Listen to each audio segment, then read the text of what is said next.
When my son, Adam, asked me to meet him for dinner somewhere special, I pictured a golden moment. Maybe he'd finally propose to his girlfriend.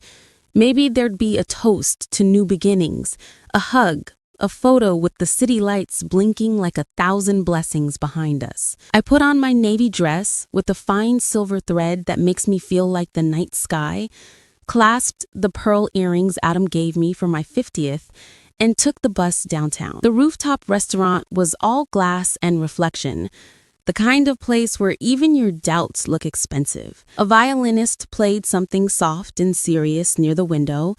I spotted Adam at a corner table, my boy in a crisp jacket, next to Sloane in a sleek black dress. There was a third woman, the kind who could make a white suit look like armor. I knew her face from articles and charity galas that popped up on my phone while I waited at bus stops. Dr. Serena Hart, philanthropist, founder of the Next Gen Leaders Foundation, Sloane's mother. "Mom," Adam said, standing. His voice had a shine on it that wasn't there before. "I'm so glad you're here." I sat. The waiter placed a napkin in my lap like he was tucking me in. The skyline shimmered. "This is important," Adam said, lifting his glass. "Mom, I want you to meet someone who's changed my life." The violinist paused between notes. Serena touched the base of her glass, eyes glimmering. Sloane's smile flashed like a brand. "This," Adam said, "is my new mom." The word hit the table so hard I could hear it echo. New. As if motherhood were a phone plan you could upgrade. As if my years had been a free trial. "You're what?" My voice found a cliff and fell off of it. "My new mom," he repeated. "Dr. Hart has done more for me in 6 months than I can't even explain it. She's taking me into the foundation, mentorship, access. She's guiding me like a mother. I'm even thinking about changing my last name, Adam Hart. It fits." Serena turned to me with a benevolent smile that skimmed the surface and never sank. "Nora," she said in a voice scented with expensive patience, "you got him this far with very limited resources. You should be proud. Let me take it from here." There it was. The demotion. The pink slip, fired from my own motherhood at a table where the plates were wide and the food was small. I excused myself, but I didn't go to the restroom. I took the elevator down, the glass walls showing me a city that didn't know what was happening to me. I stepped onto the sidewalk and held onto a bus stop sign like a life preserver. Somewhere 16 floors up, my son was making a speech about his new life. Down here, an old life was collapsing in silence. To understand how a son who once fell asleep drooling on my shoulder could introduce a new mom while I was still warm and breathing, I have to tell you who I am. My name is Nora Bennett. I'm 57. I live in a small Cape Cod house on the east side of Cleveland, the one with the red door and porch steps that sing when it rains. I bought it after my husband died in a factory accident when Adam was 3. He left me with grief that sat in my chest like a stone. A child who pronounced watermelon as wawamemum, and a future I hadn't planned for, but learned to muscle through anyway. I've been the cafeteria manager at our local elementary school for 24 years. I fed 300 kids in 40 minutes with a budget that would insult a hungry squirrel. I learned to stretch $1 like elastic. I snuck extra milk cartons into backpacks I knew were light at home. I did night classes to earn a nutrition certification so I could bring better meals to kids with worse luck. I packed Adam's lunch with sticky notes that said, "Do your best. I love you." I saved nickels in a jar labeled college in black marker that faded with time, but I never did. Adam was quiet, stubborn, beautiful with his hands. He could take a broken fan apart and reassemble it while humming the theme to a cartoon he'd already outgrown. He won a scholarship for mechanical engineering. I cried more on his first day of college than I did on my own wedding. Every letter grade felt like a dividend on my sacrifice. He met Sloane at a career fair. She looked like the cover of a magazine that doesn't come to my neighborhood on its own. You have to drive to buy it. Her mother, Dr. Hart, ran a foundation that elevated promising young leaders. I imagined programming and mentorship, coffee with smart people in blazers. What I didn't imagine was a woman who could turn generosity into a spotlight and make whoever stood in it look adopted. The first time I met Serena was at a brunch Sloan hosted. Serena's blouse looked like it cost more than my stove. Her perfume smelled like a contract. She took Adam's arm. Our home is a greenhouse. We bring people in and they bloom. Some people are potted plants, sweet, but small. Not you. You're a cypress. I used to be a dandelion, I said, trying to make a joke. He'd blow his wish everywhere and I'd be vacuuming it up for weeks. Serena smiled at me like I'd told a secret in a language only I spoke. Nora, she said, you're charming. After that, the pictures started. Adam at a gala. Adam on a rooftop. Adam between two women whose cheekbones could cut glass. Captions like family and grateful for my new mom. I'd catch my reflection on the black screen after the last photo and see a woman with her mouth open and no sound coming out. When he did come home, he wandered the house like a buyer, not a son. He touched the walls. You haven't painted in forever, he said. He ran his finger along a windowsill, raised his eyebrow at the dust like it had committed a crime. There's a smell. It's cornbread, I said. And the house. The smell of a house that's lived inside itself for decades. He shrugged, already looking at his phone. I'm used to something else now. Then came the dinner, the new mom declaration. The way my heart fell off the building and never hit the ground because it learned to fly on the way down. For 3 weeks after that night, I moved through my rooms like a shadow. The couch had his shape in it. The towel we bought together at a Target sale still hung in the bathroom as if it had retained some of his water. I made eggs and stared at them until they got cold. I washed a dish that was already clean. I tried to read and found the words were pretzels. Mrs. Green across the street left a lasagna at my door with a note. You still have us. Mr. Alvarez knocked and said he'd fix the loose gutter when the weather's in a mood. The people with the least to spare gave me the most, the way they always do. Then Adam called. Mom, he said, voice slick with crisis. I need a favor. Temporary cash flow thing. Could you loan me $7,000? We have a venue deposit for the Next Gen Summit and a donor check got delayed. I looked at the mental ledger only single mothers keep. I had $8,500 in savings. Roof fund, emergency cushion, proof that I mattered to myself. Why me? I asked. Why not I couldn't make my mouth do it. Why not Serena? He exhaled like I insulted his religion. We don't mix family and money, he said, and irony tried to tap me on the shoulder. Also, optics. Investors are watching. It wouldn't look good. Please, Mom, it's urgent. What my body wanted was to say yes, because muscle memory is a powerful thing, but grief had remodeled my lungs.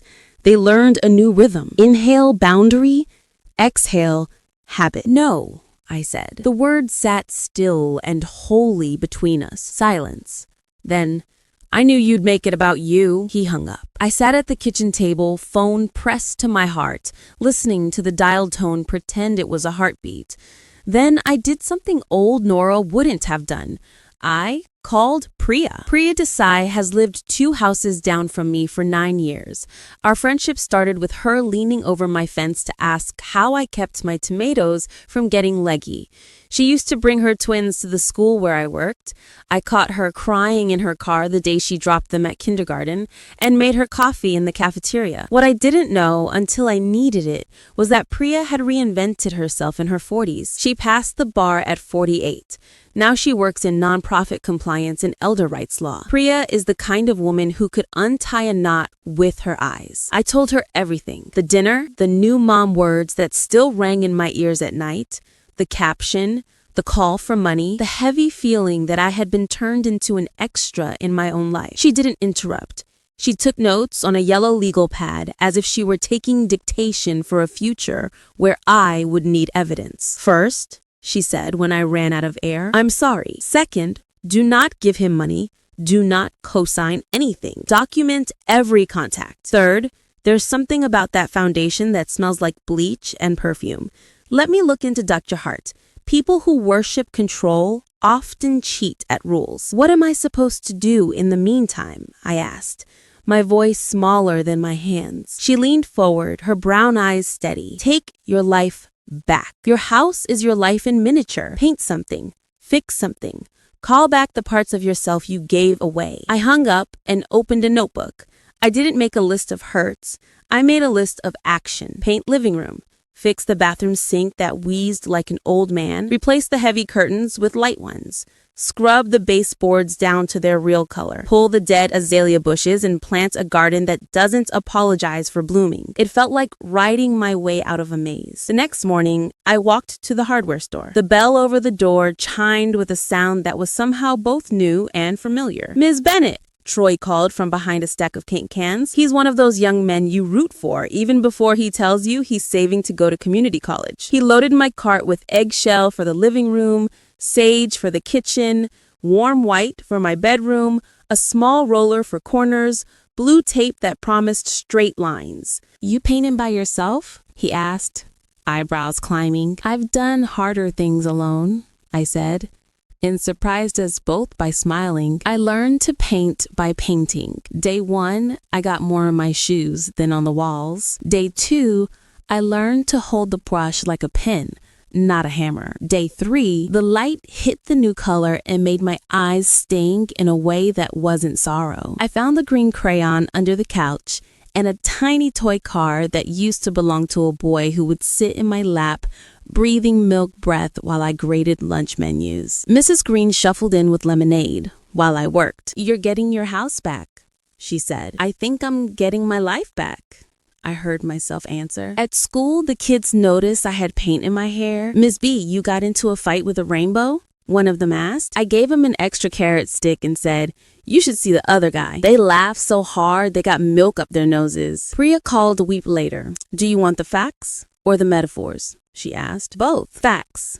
That foundation does some good, but it also pays itself for the privilege. Dr. Hart sits on the board of 2 companies that sell services to her foundation at prices that make no sense. That's a conflict of interest. They list executive image consulting under program services. That's her personal stylist. It's illegal to pay with charitable dollars for personal appearances. There are whispers about adult adoption papers for fellows, assets moved in tax planning deals. One of them is suing. Metaphor. She says she runs a greenhouse. She doesn't. She runs a museum of plants she rents and pretends she grew. The light may be natural, but the roots aren't in the soil. People like that forget the weather is free. I exhaled something I hadn't held for years. Relief? Rage? What do I do? I asked. "Nothing public yet," she said. "You are not a whistleblower. You are a mother. But hold your boundaries and keep your receipts. This might unravel on its own." I kept working. I learned the difference between warmth and clutter. I pulled up a corner of the stained living room rug, scrubbed the hardwood on my knees like I was washing away grief, and found wood that pretended it had never been hidden. I bought new curtains. Sunlight started walking into my rooms without knocking. On a Tuesday that smelt like rain, Troy's aunt came by with a senior dog she was fostering. "He needs a quiet home," she said, holding a leash attached to the saddest set of eyebrows I'd ever seen in my life. "His name's Milo." Milo walked in, took inventory of the sunspots on the floor, and chose one like it was a bed in a fancy hotel. He circled twice, blew out a breath I swear was a prayer, and fell asleep. I felt something inside me lay down next to him. And then my doorbell rang on a Tuesday that turned into a storm. I opened the door to Adam and Sloan standing under a sky that looked like an unmade bed. They held 2 suitcases between them, like a truce they didn't believe in. The rain started fat and then finer. Adam's jacket was too thin. Sloan's sweater had lost its courage. Their faces looked younger because the scaffolding of pretense had fallen, and underneath was just skin. "Mom," Adam said. His voice was a rope thrown from a boat that had drifted too far. I didn't touch it. "We need to come in," Sloan said, eyes rimmed red, mascara surrendering to weather. "Please." Milo stood next to my leg, tail still, every sense focused on my breathing. "Dr. Hart changed locks," Adam said. The words sounded like a fairy tale gone wrong. "The board froze some accounts. She said we were liabilities. We've been in a motel. The car declined. We have nowhere. The rain hit the porch in a rhythm that sounded like counting. 1, 2, 3. 1, 2, 3. The neighbors pretended to water plants and adjust mailboxes that didn't need adjusting. People always look when they have seen you hurt before. I looked behind me at my house. The living room glowed with new paint. The kitchen no longer wheezed. There were marigolds on the table, stubbornly shining. A dog slept in a patch of sun like he had always lived here. This was not just a house. It was a body I had rebuilt with my own hands. My fingers found the doorknob. Old habits reached for it. New wisdom pressed my palm flat against the wood. No, I said. It was quiet, but it cut. Adam blinked like I had slapped him. Sloane swayed. Please, she whispered, just for tonight. Like when you moved your toothbrush into my house just for a few weeks and it stayed for 2 years? I asked. Like when I asked you not to use my good towels for your makeup and you rolled your eyes and did it anyway? Like when you introduced your new mom and expected me to applaud? I'm not the safety net you knife and then bounce on. Mom, Adam said, trying to use a small word to pry open a big door. Please, don't call me that to manipulate me, I said. If you want refuge, there's a shelter in Maple. Pastor Eli runs it. He'll give you 3 nights and a meal. Mrs. Green will show you the way. Not here, not now. The rain got louder. Sloane's shoulders shook. Adam looked at the ground and found every mistake he had ever made staring back at him. I deserved this, he said without looking up, rain flattening his hair. But she chose, I said softly. You both did. Choices come with weather. Mrs. Green stepped onto her porch with her big umbrella and a face like a Sunday. Come on, she called across our yards. I'll take you. They went. Of course they went. Mrs. Green waved the umbrella like a flag you can't deny. I shut my front door and leaned my back against it. Milo pressed his warm weight to my calf. I slid to the floor and cried into my hands. Not the kind of tears that drain you, but the kind that wash something clean. People will say I was cruel. People who have never set a boundary think walls are meanness. They don't understand that sometimes the kindest, bravest act is to keep a door closed while you protect what you rebuilt from the people who helped tear it down. That night, I didn't sleep much. Every car door outside made me sit up. Every creak sounded like apology. I wanted to take my no back 100 times and then remembered what Priya told me. Grace is free. Trust is not. In the morning, Pastor Eli knocked. He's a small man with hands that look like prayer and a voice that knows how to hold a room without raising itself. Milo approved him on sight. I'm not here to persuade you, he said, after we shook hands in my entryway of new paint and old photos. I'm here to affirm you. You did the right thing. I'm not here to persuade you, he said, after we shook hands in my entryway of new paint and old photos. I'm here to affirm you. You did the right thing. How are they? I asked. My voice turned into a string that snapped on the last word. Wet, he said wryly. Tired. Scared, which frankly is appropriate. I told them the same thing you did.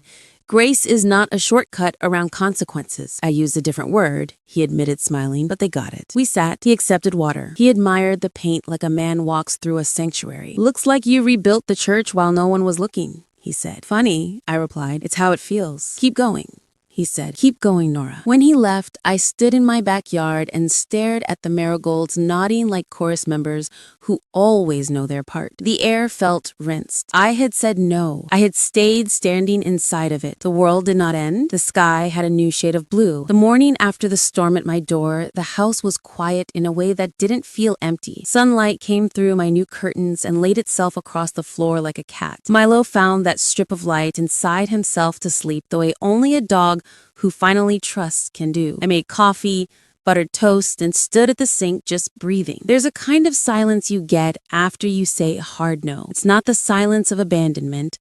It's the silence of a home returning to itself. I finished painting the hallway that weekend. The old yellowed color had clung like a habit. I rolled on warm white and watched years disappear in slow, deliberate swaths. I pulled the last thumbtack from the wall and didn't rush to put anything back. For once, blank space felt like possibility. not absence. Priya came by with a folder the size of a storm cloud. She set it on my kitchen table, the one with a new vase of marigolds that were shamelessly bright and impossible to ignore. Milo sniffed the manila like it might shed crumbs. "Ready for the 4-letter words?" she asked, sitting down, pushing a strand of hair behind her ear. She has the kind of face that makes you feel like the truth won't kill you. "Lay them on me," I said. "Fraud, Nora," she replied, tapping a paragraph with a red nail. "Misuse, conflict, shell, as in companies. Dr. Hart's foundation pays consulting fees to a marketing firm she partially owns through a cousin. The foundation's credit card pays for executive image consulting. That's her personal stylist. That's a violation. And then there's this." She slid a photocopy closer. "Drafts of adult adoption papers for a fellow 2 years ago. He transferred assets to her for mentorship planning. He's suing to reverse it." I swallowed. The word adoption, even as a legal maneuver, hurt in a place I don't have names for. "Is Adam?" "No," Priya said quickly, her voice table sturdy. "He's not on anything I can find. If he were, we'd be screaming in the street." I exhaled a breath I hadn't realized I was holding. Milo thumped his tail. "Do I do something?" I asked, because being told not to act is its own kind of ache. "Not yet," she said. "You're a mother, not a vigilante. But Nora, hold your boundaries. Don't put $1 near that orbit. And if anyone tries to guilt you into doing otherwise, tell them your lawyer neighbor from down the street told you to say absolutely not with your whole chest." "I think I already did," I said. And for the first time since that night, my laugh didn't sound like it was trying to apologize. That weekend, I saw Sloane on the bus. She was alone, no makeup, hair pulled back with a rubber band, holding a plastic bag with travel-sized shampoo and a toothbrush visible through the cloudy edges. She stared out the window with her hand resting on her own knee, like she was reminding herself to stay. She didn't see me. I didn't wave. We rode 3 stops together, like 2 people who used to live in the same story and now only recognize each other's names. 2 mornings later, I saw Adam fly by on a bike, insulated bags knocking against his thighs with each pedal. He didn't see me behind my neighbor's hydrangeas, picking dead blossoms that had the nerve to die when everything else was surviving. He cut across the intersection, careful and fast.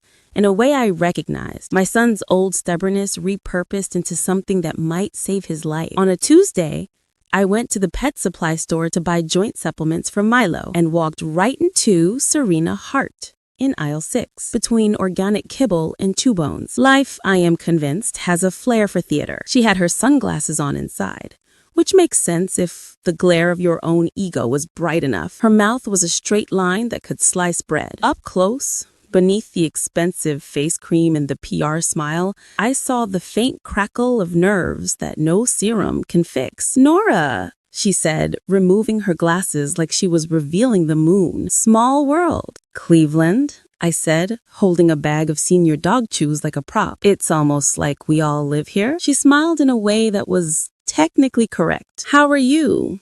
she asked. The words sounded pre-approved. "I'm good," I answered honestly. "You?"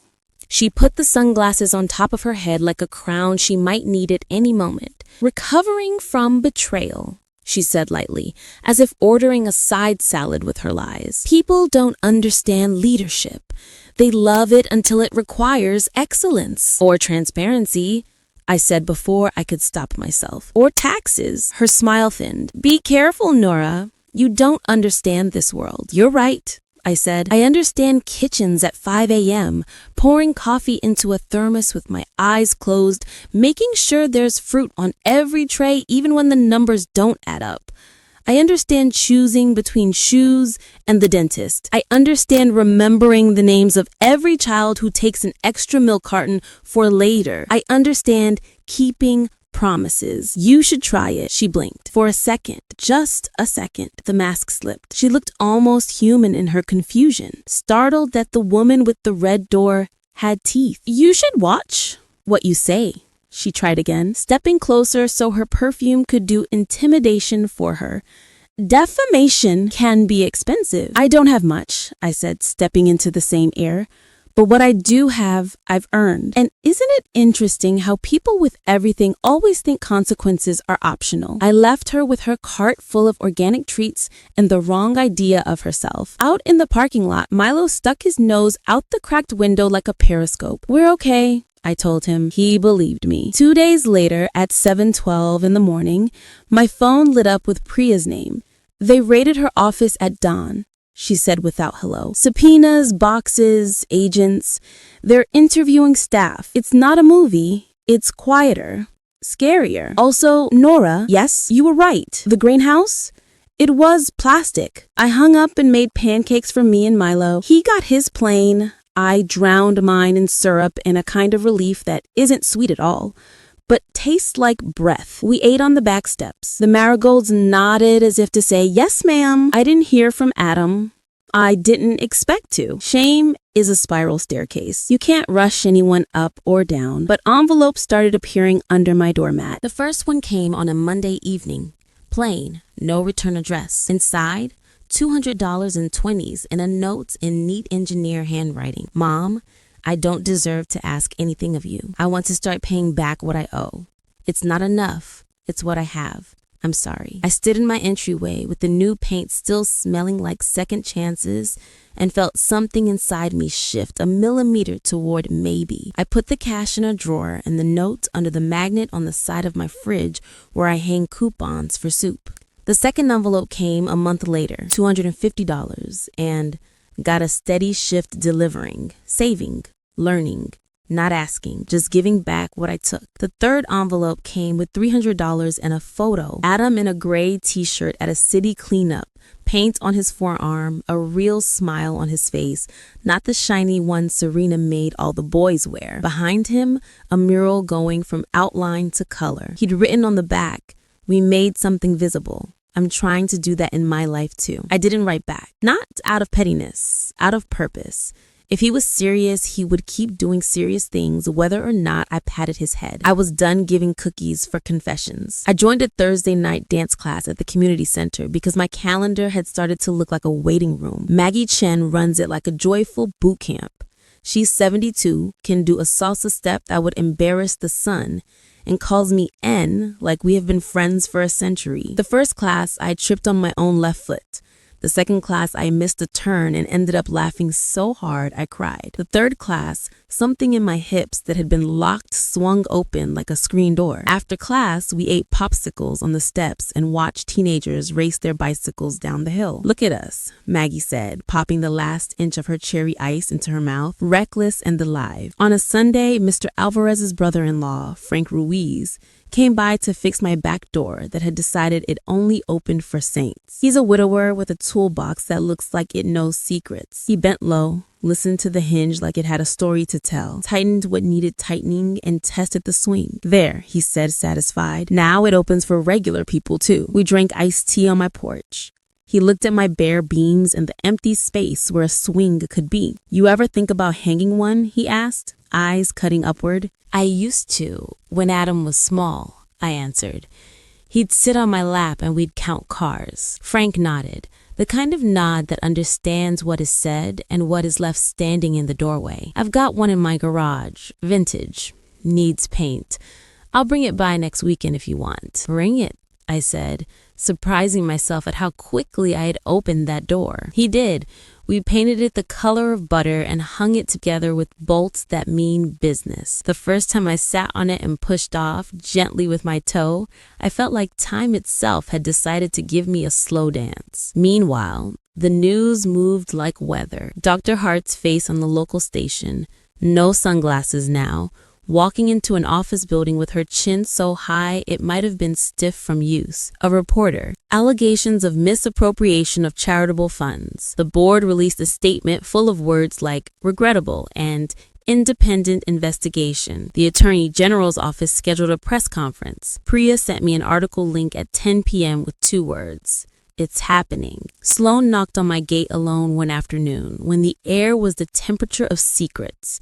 She stood on the sidewalk, not stepping over the line, hands in the pockets of a jacket that had been expensive once, but now was just fabric. Her mascara was gone, which made her eyes look more honest. Can we talk? She asked.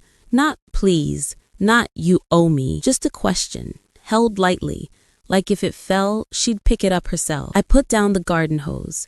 Milo trotted over and sat next to my ankle like an usher. Out here. 5 minutes, I said. She nodded. She stayed where she was. "I came to apologize," she said, swallowing air between words. "Not for the rain, not for you saying no, for before, for the way I spoke to you in your own house, for the way I treated what you love like it was less because it was small. My mother taught me that money is morality, that polish is character, that generosity is theater. I believed her. It worked until it didn't. She used me too. I don't say that to excuse myself. I say it because the damage we give away is usually the damage we were given." She looked down at her shoes, then back at me. "I'm cleaning offices at night now.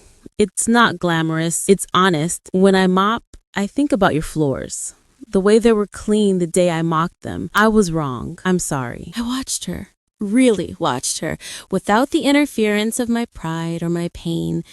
The apology wasn't pretty. It was plain. It held its own weight. "I believe you," I said, "and I accept your apology. I don't forgive you.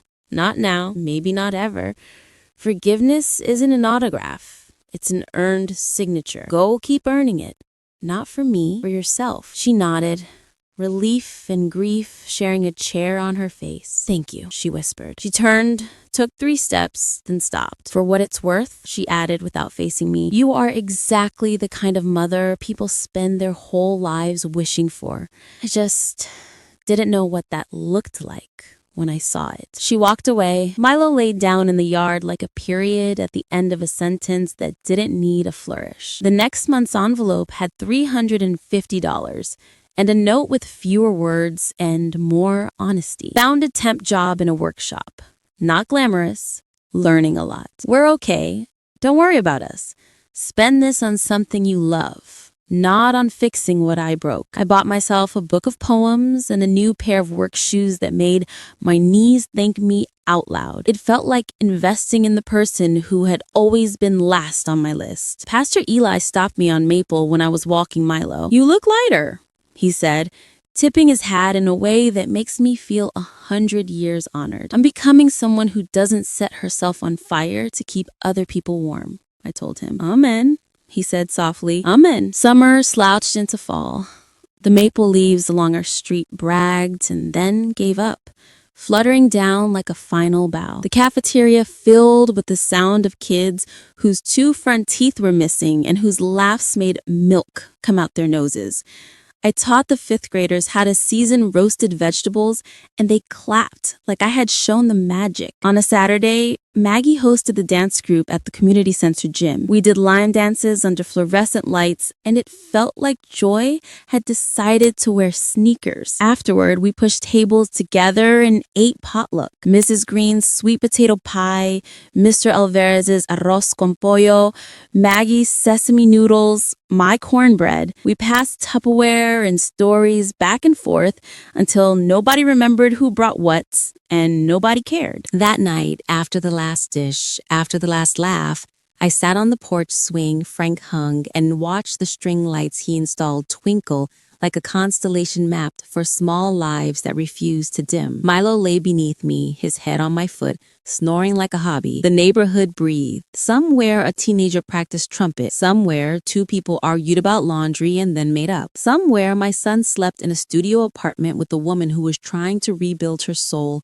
from the floor up. I sent them the smallest thought. Keep going. The Attorney General's office announced the charges on a rainy Tuesday. The words on the screen didn't care if you were tired. Misappropriation of charitable funds, wire fraud, tax evasion. Dr. Hart's lawyer stood at a microphone and said, "We look forward to clearing her name." The rain tapped the window like a metronome. Priya texted, "If I had $1 for every time a lawyer said that and then scheduled a plea deal." 2 days later, an article mentioned that a former senior fellow had given testimony. It didn't name him. Later, a text from an unknown number arrived with just 2 lines. "I told the truth. I won't ask you for anything. I just wanted you to know I finally told the truth." I didn't respond. I didn't need to. Some messages are meant to echo in the sender's chest. In November, I got a surprise on my porch. Not an envelope this time, a box. Adam stood at the fence, hands empty, eyes steady. He didn't take a step without permission. What is it? I asked from the porch swing. Not moving. Milo on guard, detail as always. Just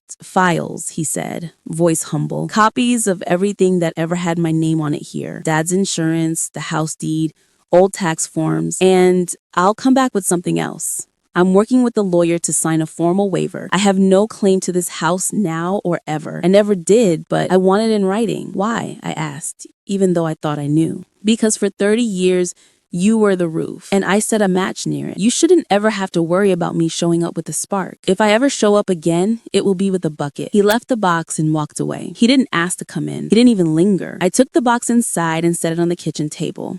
Papers. The archaeology of a life. I made tea and went through everything slowly. I found the crayon rubbing Adam made in second grade of our front doorknob. I found the note from the insurance company after my husband died. The one that felt like the cruelest apology I'd ever been handed. I found our first tax return in this house.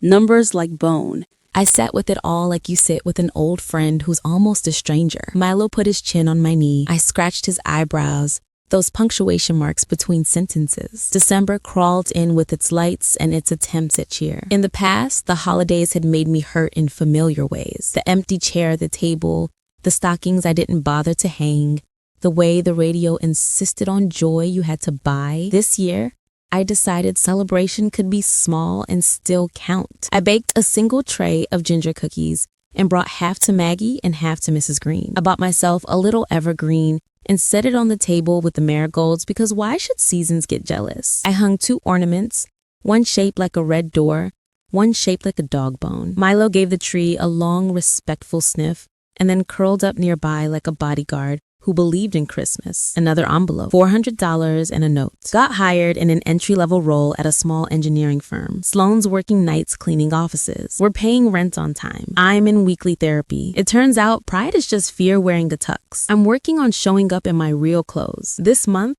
don't put this in a drawer.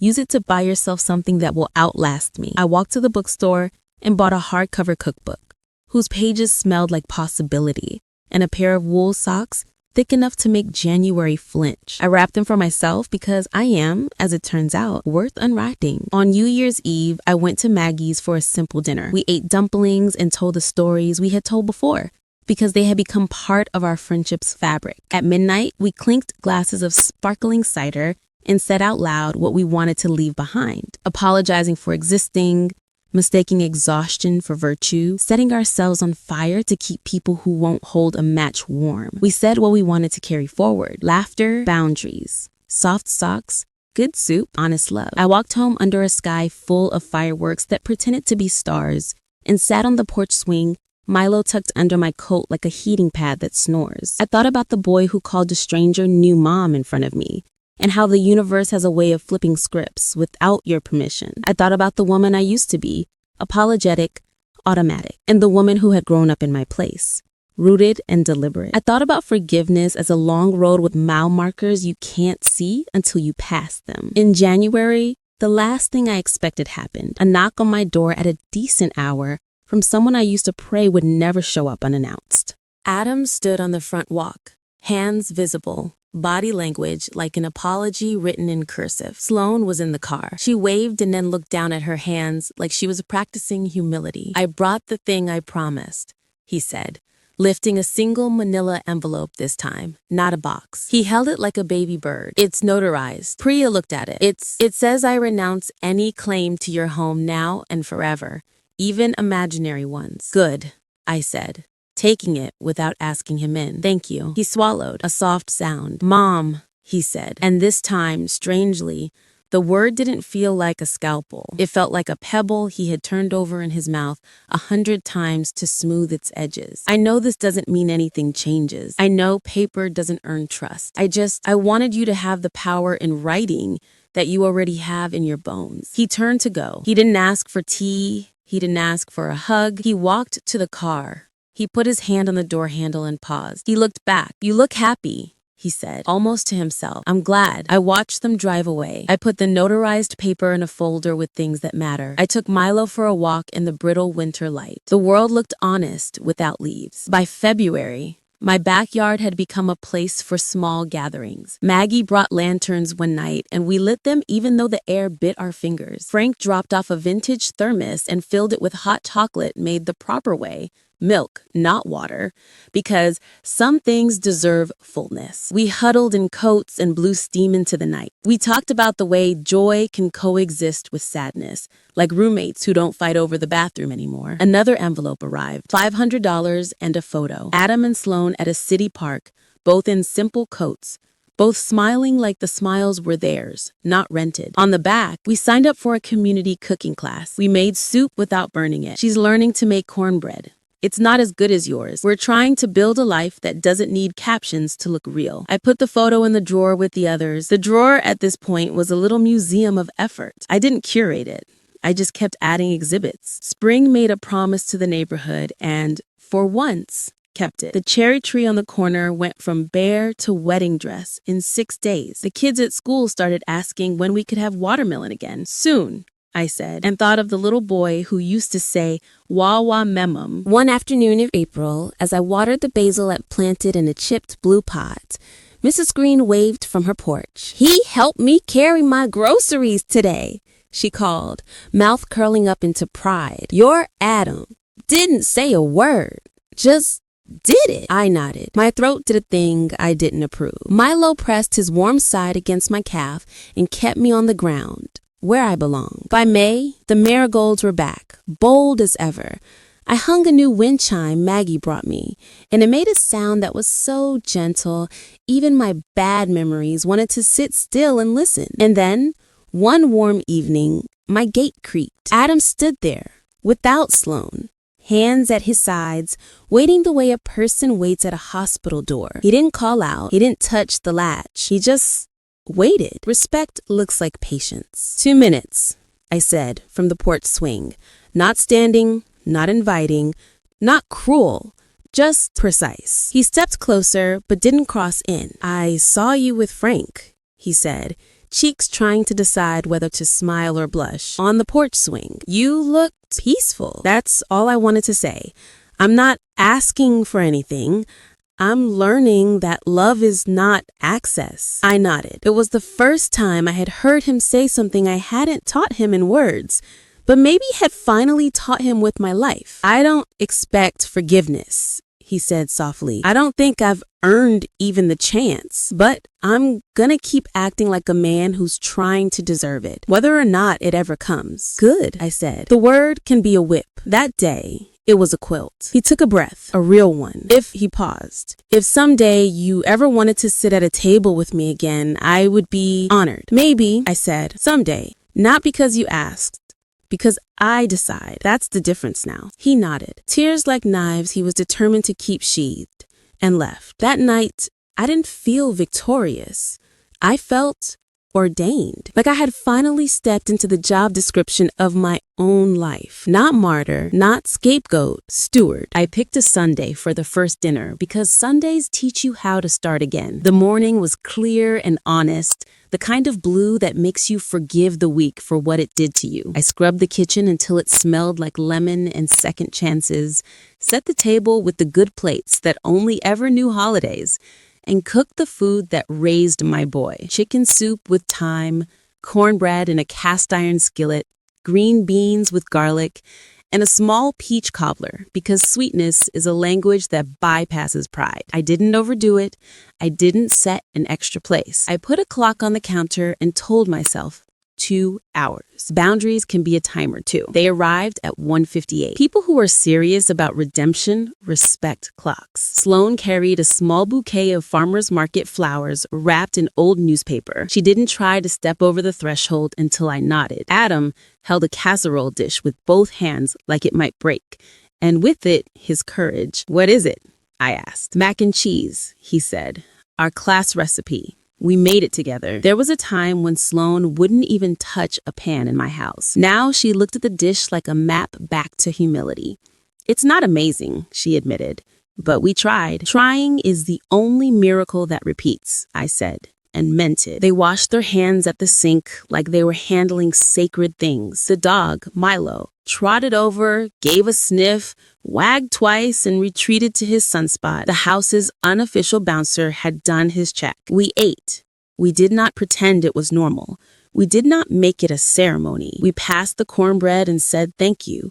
We took seconds and said nothing. The soup did what soup does. Softened edges. They told me about the small life they were building, flat-floored and sturdy. Their studio apartment with a window that catches morning light. The second-hand couch that squeaks like it's flirting. The way Sloane puts her shoes by the door now because she used to scatter them like confetti everywhere she went. Therapy on Wednesdays in a room with ugly chairs and a counselor who speaks softly and doesn't let them lie. I wrote letters, Adam said, picking at a crumb, to people I ghosted when I thought I was better than my beginnings. I paid back what I could. I apologized for what I couldn't. I'm learning that you can't Venmo your way out of character. I'm learning to clean without resenting it, Sloane added quietly. At night when I mop, I think about the small kindnesses nobody sees. It's changing me in ways I didn't think were possible. We didn't talk about the rooftop restaurant, or the word new, or the way my heart jumped off a building and learned to fly while falling. We talked about the weather like amateurs. We talked about the basil in my chipped blue pot and how it's a miracle anything grows in dirt you've cried over. At 3:58, I stood and started stacking plates. They stood too. Without being asked, they washed and dried. Sloane handed me a plate with damp fingers and didn't flinch when our hands touched. 2 hours, I reminded myself, and it worked. I opened the door and let them walk back into their own lives. Thank you, Adam said on the porch, with the voice of the boy who used to ask for a second story at bedtime. He didn't finish the sentence because not everything deserves an adjective. Sunday, I said, that's what this was. After they left, I sat on the porch swing Frank hung and let the quiet settle on my shoulders like a shawl. The wind chime Maggie gave me made a sound so soft, even my bad memories leaned in to hear it. The next afternoon, an envelope arrived as usual, $400 and a note. No words today, just gratitude.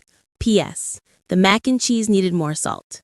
We'll do better. I smiled in a way I didn't recognize yet. It was small and present, like a candle you carry carefully down a dark hallway. Updates moved like weather. The Attorney General's office announced that Dr. Hart had been indicted on multiple counts of misappropriation of charitable funds, wire fraud, and tax evasion. A camera caught her walking into the courthouse with a smile that had been ironed on. The scrolling banner at the bottom of the news said, "Potential maximum sentence. Years." Priya texted me a single line. Consequences arrived in business attire. At school, I rolled out a pilot program for roasted vegetable bowls, and the 5th graders went feral for sweet potatoes. Ms. B, one of them said, cheeks full, "I didn't know orange could taste like a hug." I wrote that on a sticky note and stuck it in my wallet for the days I forget why small work saves big lives. On a Wednesday, Frank came by with a toolbox and a box of bulbs. "For the garden," he said. "Spring needs a head start." We planted tulips and daffodils together in tidy rows. He told me about his late wife,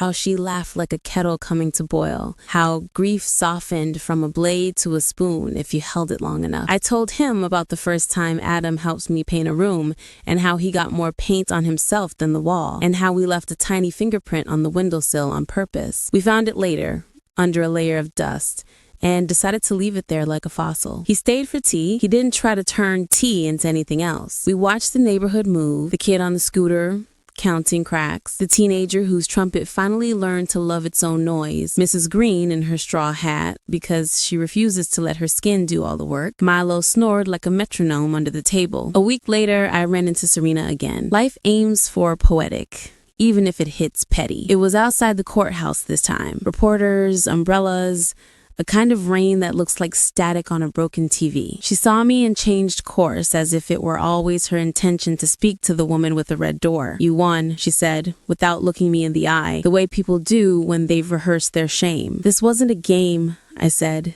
There was nothing to win. She pursed her lips. "Small people always think that. Small people remember names," I replied, tired, not even angry anymore. They remember what promises sound like when kept. They remember whose hands they held. The day you called yourself Adam's new mom at dinner was the day you proved you don't understand what mothers do. We don't get replaced. We get weathered. We get expanded. We get quiet and stubborn and we stay. Her eyes went sharp. He came to me. Wounded birds fly toward the shiniest window. It doesn't mean the sky hired the glass. She opened her mouth, then closed it. Across the steps, her lawyer touched her elbow. She turned without saying goodbye. I let the rain settle the moment back into the ground. I didn't tell Adam about the encounter. Some stories don't need second homes. The months did what months do. Worked. Adam kept sending envelopes. $450, then $500, a note. I canceled the name change paperwork. I'm keeping Bennett. I want to earn back the right to carry it. Another. We found a cheap secondhand table and we eat dinner on it 3 nights a week with our phones in a drawer. It turns out conversation is hard. We're learning. In late spring, Sloan knocked on my door again, this time with a clipboard and a question. Could I volunteer at the school cafeteria on my day off? She asked, not stepping inside, not looking past me. I don't know if I'd be helpful. I know how to mop and listen. Wednesdays, I said, we serve the roasted vegetable bowls. We need someone to hand out seconds and compliment kids on trying carrots. She showed up on time in a plain t-shirt and tied her hair back. She moved quietly, quickly. When a little girl spilled her milk and burst into tears because sometimes your day was already ready to cry, Sloan crouched and said, "It's okay. Everyone here is waterproof," and handed her a fresh carton. Later, Sloan wiped down tables like she was erasing old sins. She didn't look at the clock. She left with milk splashes on her elbow and a smile that finally belonged to her. Maggie convinced me to host the dance group in my backyard again. We strung more lights, Frank on the ladder, me on the ground with the coils, pretending I wasn't watching his hands like they were a language I was learning. The night of the gathering, the backyard turned into a low-budget planetarium. We line danced in sensible shoes and laughed like we had invented joy. On sale. Mrs. Green brought a pie that tasted like a secret recipe you could only learn by surviving. Mr. Alvarez tried to teach me a step I butchered and then forgave. I invited Adam and Sloan to stop by at the end. They came at the last song, stood by the fence like people who know to earn the right to enter. Maggie dragged them in with a smile. We did a slow sway, all of us, a whole neighborhood deciding that rhythm could hold what words couldn't. On the porch, Milo thumped his tail in time. In June, the trial began. Priya texted me updates when she could. Testimony today from a donor who thought her money was paying for books, not blazers. Former staffer cried on the stand, said the word mother like a bruise. Adult adoption attempt reversed for that other fellow. Judge called it predatory. Serena stared straight ahead and blinked at nothing. Her lawyer asked for mercy. Mercy arrived as a number. 5 years. Restitution ordered. The foundation would survive without her, led now by people who took the words public good out of italics and made them behave like nouns. Adam sent an envelope with no money that month. Just a letter and a pressed marigold. Mom, the day they said guilty, I didn't feel happy. I felt accounted for. We went home and made soup. Sloan cried and then slept for the first time in days. I think healing is boring most of the time. Sleep, soup, work, repeat. I used to think change looked like a gala. It looks like showing up. In July, Milo turned 12, according to the vet, who smiled like a saint and charged like a realist. We threw him a tiny party. A new bed, a new squeaky toy shaped like a squirrel, a few safe bites of chicken. Adam showed up with a ramp he'd built from scrap wood so Milo wouldn't have to jump to get onto the porch swing. He measured, sanded, made sure it didn't wobble. Service, not speech. Good, I said when he was done, and he beamed like I'd handed him the moon. August made the air heavy and the nights generous. Frank and I went to the lake once with sandwiches and the kind of comfortable silence that makes you want to marry your own company. He held my hand. We didn't name it. We didn't rush it. We let it be exactly what it was. Two people who survived different storms leaning into the same patch of sun. In September, Adam asked if we could go back to the rooftop restaurant. I raised my eyebrows so high they could have dusted the ceiling fan. He swallowed. Not to reclaim it, he said. To replace what it means, or at least to let it share the room with something else. Why? I asked. Not to be cruel, but to measure his answer against his past. Because every time I think about us, I think about that table, he said, eye steady. I want to think about you laughing at the way I pronounce gnocchi instead. We went on a Wednesday afternoon when the sky was a bruise that promised rain and never delivered. The host didn't recognize me. Why would he? Goodness rarely gets remembered by people who write names in leather books. We sat near the window. We ordered halibut by accident because apparently fate enjoys callbacks. We didn't toast. We ate. He asked about the kids at school.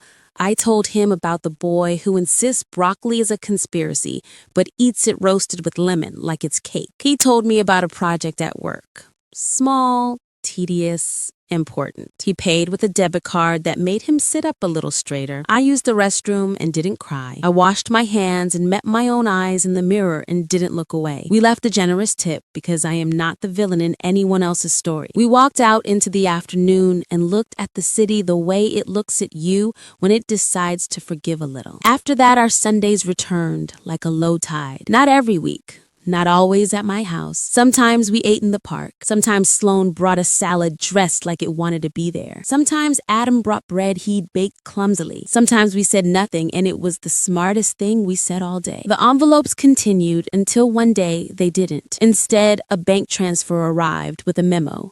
For the school, for the kids. For the kitchen that raised me by feeding me. I called Priya and she helped me set up a small fund, the Bennett Bowl Fund, to pay for produce and spices and real maple syrup so I could show kids what yes tastes like. We framed the fund's certificate and hung it by the kitchen door. I added the pressed marigold to the frame. It seemed appropriate that a flower as stubborn as we are would stand guard. In October, I caught a cold that knocked me sideways.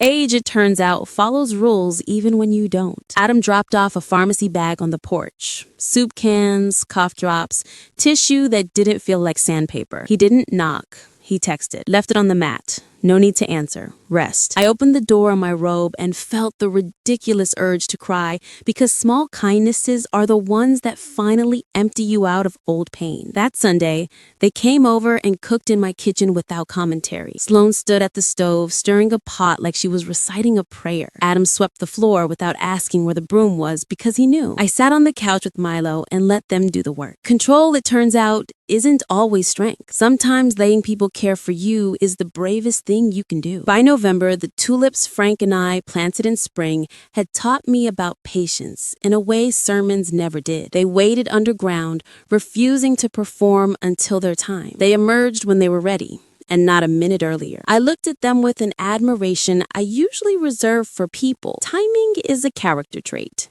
One afternoon, I found an envelope tucked under the mat with no money inside. Just a photograph. It was of Adam and me in the backyard years ago, under the old stringed lights we used to put up every summer, both of us laughing with our eyes closed. On the back, he'd written, "I thought I needed new blood to have a future. Turns out I needed old roots. Thank you for being the soil." I put the photo in the drawer with the others. The drawer is full now. It smells like paper and effort and the ghosts of mistakes that learned to do chores. December arrived with its usual bustle, but the holiday ache didn't climb into my body this time. I bought a new ornament shaped like a marigold and another shaped like a wrench.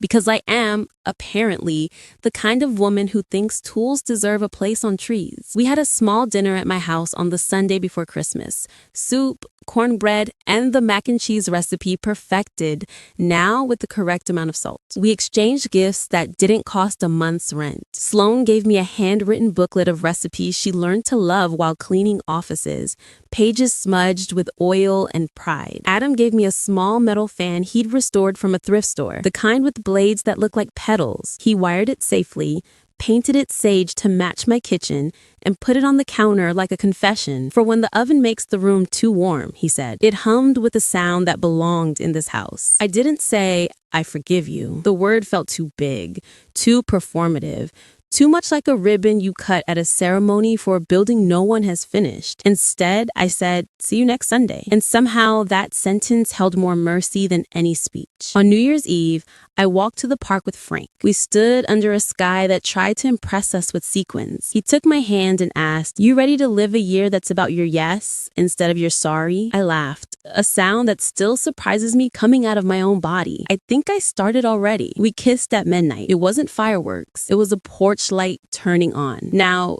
If you're listening to this wondering how it ends, let me tell you something that sounds like a riddle and is actually a recipe. Endings are just beginnings that finally learn to sit down. My son once introduced his new mom at dinner while I was sitting right there, breathing. He told the world I was the past. He was wrong. I am the foundation. I am the roof. I am the door that can close and the window that can open, and the floor you stand on when you are tired of flying at the wrong altitude. Forgiveness for me looks like soup on a Sunday and a clock on the counter. It looks like a notarized paper and a folder and a ramp for an old dog. It looks like a bank transfer labeled for the kids and a marigold pressed in a frame by the kitchen door. It looks like a dance step you finally learn on the 8th try. It looks like a porch swing you didn't think you deserved that holds without groaning. It looks like a woman with paint on her fingers and laughter in her mouth and the audacity